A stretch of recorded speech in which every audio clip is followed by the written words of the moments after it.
వెంకటేశ్వర గారు నమస్కారం అండి. ఇప్పుడు మీకు సంతానం ఎంతమంది, మీ అత్తగారు ఏ ఊరు, మీ పిల్లలు ఏం చేస్తున్నారు, అది కూడా చెప్పండి. నా అత్తగారు గోండ్యాలండి. నాకు 4 అమ్మాయిలు, 2 అబ్బాయిలు. ఒక అమ్మాయిని పలనసుకొని వచ్చాను కమ్మాడి.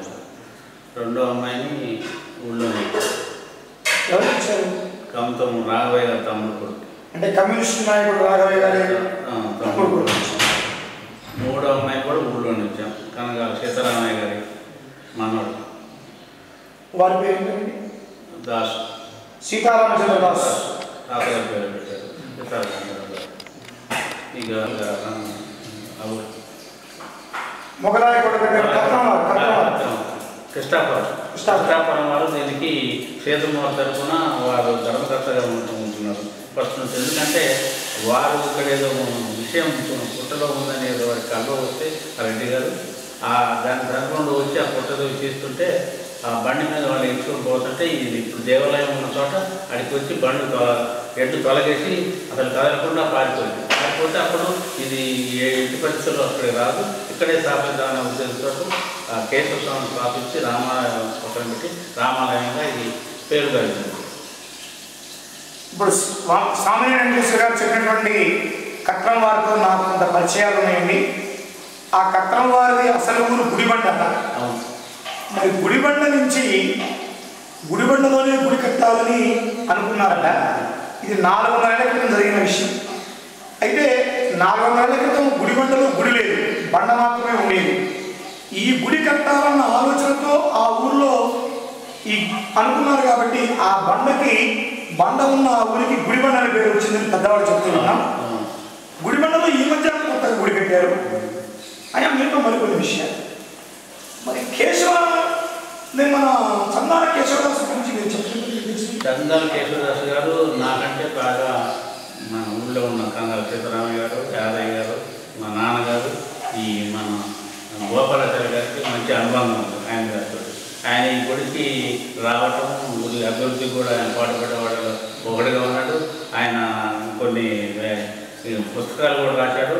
కనకతార అనేది ఒక నాటకం రాశాడు. అప్పుడు నాటకం కూడా ఇక్కడ ప్రదర్శించాలని మన ఇంటి ముందు పార్టీలో చేశారు. కానీ అప్పుడు ఎందుకో ఆ నటించేవాడు ఒకళ్ళు ఇద్దరు రాకపోయారు కదా దాన్ని కోరుకోనండి. అది తర్వాత దాని సినిమా కూడా కనకతార సినిమా కూడా చూశారు.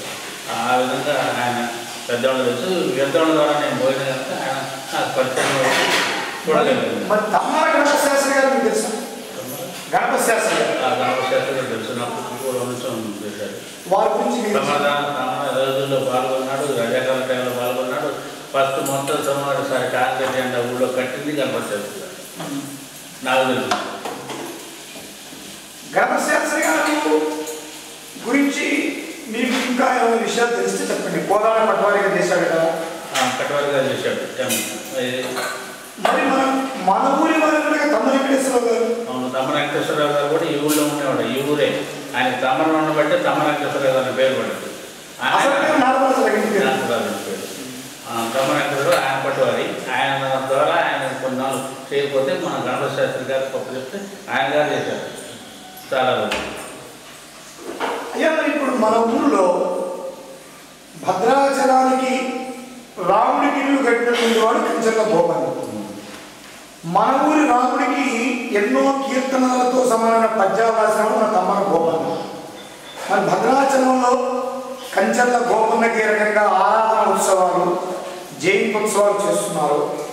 మన తమ్మల గ్రామంలో కూడా మన తమ్మల గోపన్నకి ఆరాధన ఉత్సవాలు చేస్తే బాగుంటుందని మాకు అనిపిస్తుంది. అంటే వారి వర్ధంతి రోజు నాడు కార్యక్రమాలు ఏవైనా చేస్తే బాగు, వారి గురించి భవిష్యత్ తరాల వారికి తెలియజేస్తే బాగు అని మాకు అనిపిస్తుంది. దీనిపై మీ అభిప్రాయం ఏంటి? అది ఎవరైనా కొనుక్కొని చేయగలిగితే సహకరించడానికి మేము సిద్ధంగా ఉన్నాం. చేయడం మంచిదే, ఎందుకంటే వారు ప్రముఖులు, గ్రంథ సాహితీవేత్తలు, అందుకని దానివల్ల నష్టం లేదు, మేము సహకరిస్తాం. అయ్యా, ఈ ఊళ్ళో ఇప్పటిదాకా నేను ఈ ఊరు మొత్తం తిరిగాను. ఈ ఊళ్ళోనే పుట్టి పెరిగాను. ఈ ఊళ్ళో ఏ పార్టీ నాయకుడి విగ్రహాలు లేవు. వారితో పాటు మన గ్రామ సచివాలయం దగ్గర ఇప్పుడు కూలగొట్టి పక్కకు పెట్టారు ఒకప్పుడు గొప్పగా ఉన్న గాంధీ విగ్రహం. మరి ఈ విగ్రహాలు ఇంత గొప్ప విగ్రహాలు వీటితో సమానంగా మన గుడి ప్రాంగణంలో గోపాలాచార్య గారి విగ్రహం ఒకటి వేయాలన్న ఆలోచన మా మనసులో ఉంది. ఈ ఊరి యువతగా, ఈ ఊరి సాహితీ మరి ఆ విగ్రహాన్ని ఏర్పాటు చేయగలిగితే మరి గ్రామంలో 3 దశాబ్దాల పాటు సర్పంచ్గా ఉన్న వాళ్ళు మీరు మీ ఖర్చులు మీ వ్యవహారాలు ఎట్లా ఉన్నా తృణమో ఫలమో మేము కూడా ఆ విగ్రహాన్ని కూడా చేస్తామనుకుంటున్నాం. మరి మీరు దానిపై మీ స్పందన ఏమిటి? మీరు చేస్తే సహకరిస్తాము. సంతోషాలు. మరి తమ్మల గురించి చాలా విషయాలు నాకు చెప్పారు. తమ్మల గురించి జీవించి ఉన్న పెద్దవాళ్ళలో ఇంకా ఎవరైనా ఉన్నారో తెలియవలసిన వాళ్ళు, మీకంటే వయసులో పెద్దవాళ్ళు?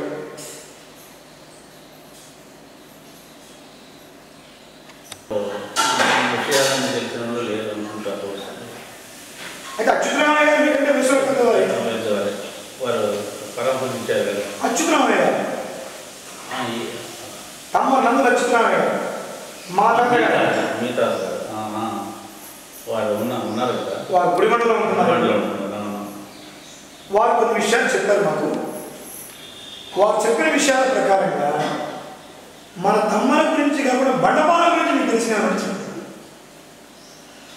బండపాలెం దేవాలయం వర్షంగా మాకు 20 మీకు వెంకటేశ్వరరావు పేరు పెట్టారు కదా, కారణం ఉందా? అది మనకు తెలియదు. పెద్దలు పెట్టారు అంటే మాకు 20 దాంట్లో అసలు పెట్టుకునవచ్చు. కానీ మరి ప్రతిమ విషయాలు మనకు తెలియదు. కానీ అది పూర్వం నుంచి నైజాం టైంలో ఉన్నప్పుడు నైజాం నవాబు కల్లో పోయి నేను పలానా తమ్మర బండపాలెంలో బండ మీద వెలిశాను, నాకు నిత్య నైవేద్యం దాని కోసం కావాలని అంటే అప్పుడు ఉట్టిన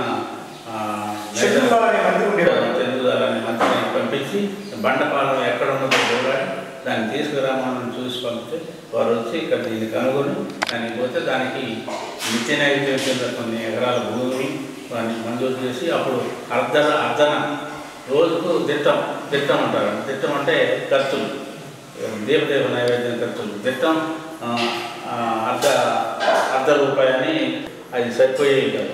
ఏదైనా భక్తుల ద్వారా ఎక్కువ వచ్చి రావడమే. కానీ మీరు ఎక్కువగా దాన్ని పట్టించుకొని చేసే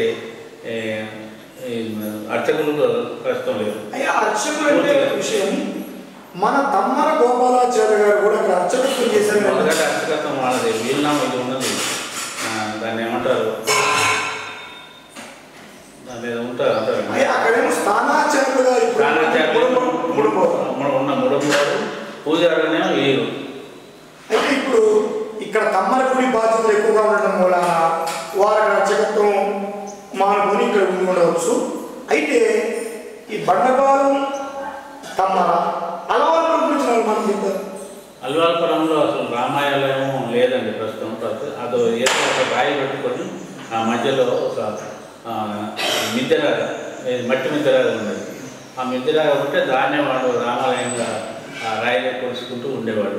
ఇక ఆ మధ్యన దాదాపు గత 4 సంవత్సరాల క్రితం, 4 అవుతుంది అనుకోండి, 4 సంవత్సరాల క్రితం వాళ్ళు దేవాలయం కట్టాల రామాలయం అనే ఉద్దేశంతో దాన్ని కూల్పించి ఈ గ్రామస్తుల సహాయ సహకారాలతో అందరి సహకారాలతో రామాలయం కట్టారు. బ్రహ్మాండంగా ఉన్నదని అర్చకత్వం చేపిస్తూనే ఉన్నారు. కానీ దానికి కూడా దీప నైవేద్యానికి ఏమీ లేదు.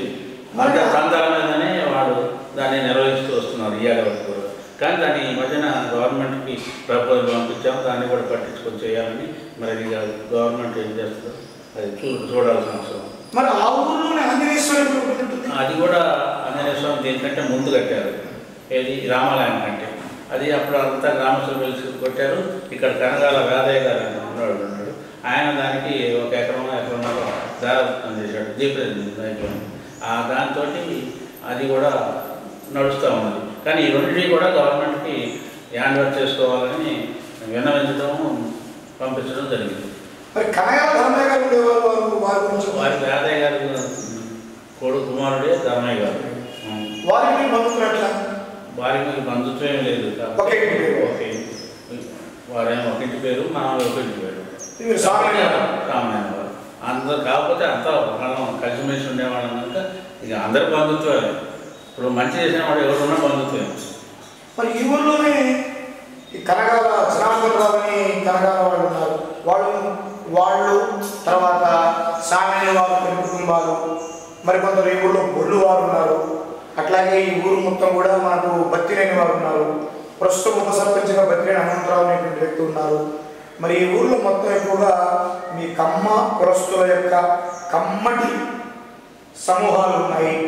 మరి మీరందరూ కూడా సాహిత్యానికి ఒకప్పుడు సేవ చేసినట్లుగా ఈ ఊరి వారసులైనటువంటి, ఈ ఊరికి గొప్పవాళ్ళైనటువంటి నగర గోపాలాచార్య గారు, తమ్మర గణపతి శాస్త్రి గారు, ఇప్పుడు మన మధ్య ఉన్నటువంటి నందుల అచ్యుతరామ శాస్త్రి గారు, స్వర్గస్థులైనటువంటి చందాల కేశవదాస్ గారు, ఇట్లాంటి గొప్ప గొప్ప వ్యక్తులతో కూడినటువంటి ఈ గ్రామాల్లో మేము కొన్ని విషయాలు తెలుసుకోవడం కోసం మీ దగ్గరికి వచ్చాం. మీరు చాలా విషయాలు చెప్పారు, మాకు సంతోషం. ధన్యవాదాలు వెంకటేశ్వర గారు. ధన్యవాదాలు. ఏం చేస్తారు వాళ్ళు? ఈ అల్లుడు పెద్దడు వ్యవసాయం చేశాడు, రెండో అల్లుడు ఆయన వ్యవసాయం, మూడో అల్లుడు bank manager, syndicate bank manager, నాలుగో అల్లుడు ఏడి అసిస్టెంట్ డైరెక్టర్. ఇందులో వెటర్నరీ సైన్స్ అదైతే వారి పిల్లలు, ఇప్పుడు పెద్ద అమ్మాయి పిల్లలు వీళ్ళంతా జాబ్లో ఉన్నారు. అందరూ ఒకరు అమెరికా పోయారు, రెండో అమ్మాయి పిల్లలు వాళ్ళు, పెద్ద బాబు పిల్ల వాళ్ళు కూడా అమెరికాలో ఉన్నారు, రెండో బాబు మద్రాసులో చదువుతున్నాడు. మరి చిన్న బాబుకి ఒకటే అమ్మాయి, ఆ అమ్మాయి ఎంబీబీఎస్ మైసూరులో చదువుతుంది. ఆ అమ్మాయి కూడా అయిపోవచ్చు. మీ కోడలు ఎక్కడి నుంచి వచ్చారు? ఊరు సర్పంచ్గా కూడా పనిచేశారు మీ కోడలు గారు.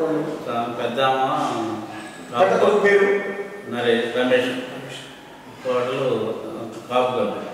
పేరు అదే కోడలు పేరు మర్చిపోతున్నారు. ప్రమీల గారు. రెండో అమ్మాయి ఇక్కడ ఆంధ్ర సింగారం, గట్టు సింగారం, చిట్యాల సింగారం. ఏమండి వెంకటేశ్వర గారు, కోడల పేరు మర్చిపోతున్నారు, కోడలది చిట్యాల సింగారం అంటే గట్టు సింగారం అంటున్నారు. సింగారం అనగా నేను గట్టు వల్ల మీరు గట్టు లేదంటారా? మా దగ్గర రికార్డు ఉంది. కోడలని జాగ్రత్త చూసుకోండి. తర్వాత నరేష్ అబ్బాయి పేరు, అమ్మాయి పేరు రజని. సరేనండి. మరి మీరు 70 ఏళ్ళు పైబడ్డవాడు, 40వ సంవత్సరం పుట్టారు. మీరు దగ్గర దగ్గర 76 ఏళ్ల వయసు మీది, 78 ఏళ్ల వయసు. మరి 80 ఏళ్ల వయసు దగ్గర పడుతున్నారు. మిమ్మల్ని కదిలిస్తే ఈ ఊరికి సంబంధించిన అనేక విశేషాలు, ఈ ఊరిలో ఉన్నటువంటి అనేక సంగతులు తెలుస్తున్నాయి. మీ భావి జీవితం, మీ కొడుకులు, కోడళ్ళు, మనవలు, మనవరాలతో కలిసి అన్యోన్యంగా జీవించాలని, మీరు ఈ 100 సంవత్సరాల పాటు ఆరోగ్యంతో కూడిన జీవితాన్ని గడపాలని తెలంగాణ ప్రభుత్వ పక్షాన కోరుకుంటున్నాం. మీకు మా నమస్కారాలు, ధన్యవాదాలు.